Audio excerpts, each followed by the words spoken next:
And with voters casting ballots in several closely watched primary races, including the one for governor, early voting numbers are showing a strong turnout.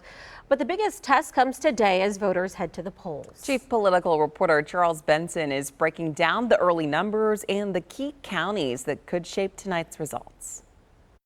Good morning. Happy Election Day. It's a primary day, and that means voters have a choice on who they want on the Democratic side of the ballot as well as the Republican side of the ballot for governor as well. Let's take a look at those early voting numbers so far. And for in-person absentee ballots, right now 93,000 people voted in the state of Wisconsin early by absentee ballot. How does that compare to 4 years ago when we also had an active August primary with that U.S. Senate race, especially on the Democratic side? So we are way ahead compared to 4 years ago. But when you add in the total number of ballots returned so far, we're at 268,000. That is behind what we saw 4 years ago. So we'll have to see. Most people end up voting on Election Day. Let's drill down to 3 counties to keep an eye on Election Day. We always keep an eye on Dane County, right? That is the Democratic powerhouse, and this is where Francesca Hong as well as Kelda Roys, both are from this county. How do those numbers look for both of them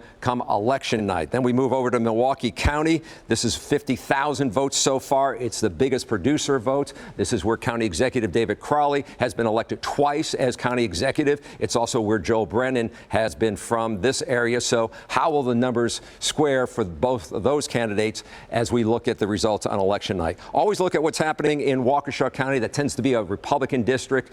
Tom Tiffany does have a primary opponent with Andy Mansky. So what do the numbers look like in Waukesha County? I'll also keep an eye on Ozaukee County. I'll call it the data center turnout. What are voters up there? We know that the data center there with Vantage has been a hot topic for voters there as well as in this election. And so what kind of turnout will we see in Ozaukee County? Which side of the aisle will they be on with the Democrat and Republican candidates for governor? Back to you. Thank you, Charles. Something on every Wisconsinite's ballot, of course, is the much anticipated race for governor.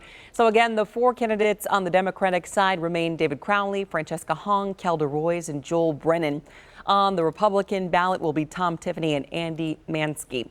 So today's primary will narrow down the race to 1 Democrat and 1 Republican. You can scan the QR code or head to tmj4.com/vote to find your polling location to see what will be on your ballot and much more.